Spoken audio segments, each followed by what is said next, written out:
suspect! Coming to get you, Bobber. Walter's got Nards!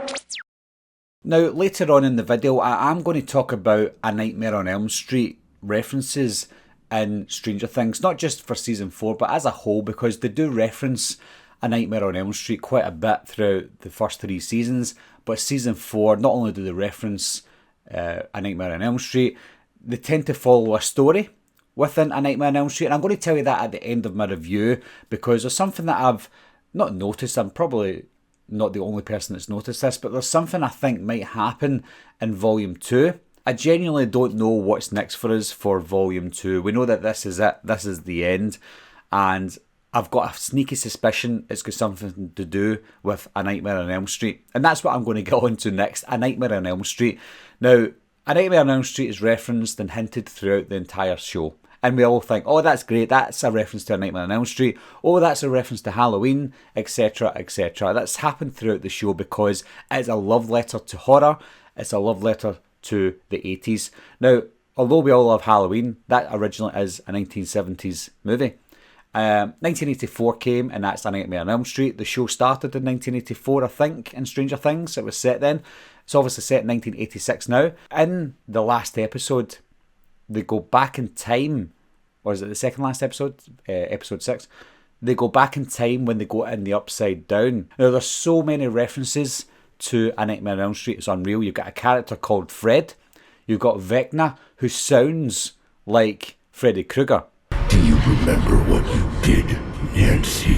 You've got Robert Englund playing Victor Creel, who is the father of Vecna, who is your Freddy Krueger of Stranger Things. He comes to you in your dreams, even though he can kill you in real life, just like Freddy Krueger can. There's just so many things. The house, the stained glass window in the house in Stranger Things. Now, I could go on and on and on about the references to A Nightmare on Elm Street, but what got me was the half-season finale and what I think may happen in Volume 2, and that's when they're all coming back from the Upside Down. They're coming into the real world again, but when Nancy tries to do it, Nancy, aka Nancy Thompson, A Nightmare on Elm Street, when she tries to do it, she gets sucked back in. She's in that dream state now that Max was in before. She's stuck in the Upside Down, and Vecna may kill her. Now, if you recall, in A Nightmare on Elm Street, Nancy had to go into the dream world to pull Freddy Krueger out to kill him because she couldn't do it in the dream world.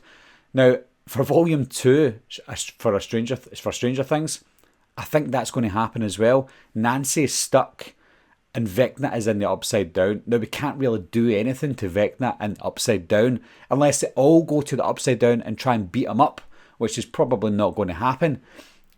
Now, the only way they're going to be able to do this, I feel, is Nancy is somehow going to have to bring Vecna through to the real world from the Upside Down, just like the original Nancy done in A Nightmare on Elm Street.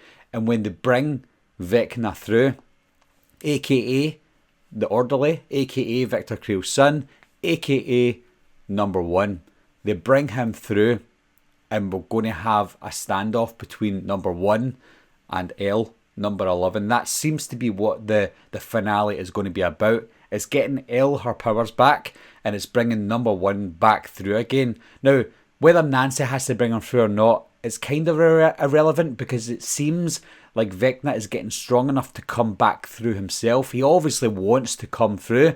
Nobody wants to be in the Upside Down, and it seems like Vecna doesn't want to be there either. And that's what this whole show has all been about, and that's what blows my mind, because we've seen the Upside Down in the first 3 seasons. Why it's there, we don't know. How it was created, we don't know. But finding bits of information out in season 4 has been a joy to watch, and for them to reference A Nightmare on Elm Street all the way through it has been a joy to watch as well. But do they have the balls to go that step further? Can they almost remake A Nightmare on Elm Street and disguise it as Stranger Things? Leave your comments down below. Let me know what you think of Stranger Things as a whole, and let me know what you think of season 4 as well. And as always, guys, thanks a lot for watching. Thanks for subscribing, and I'll see you soon. Bye bye.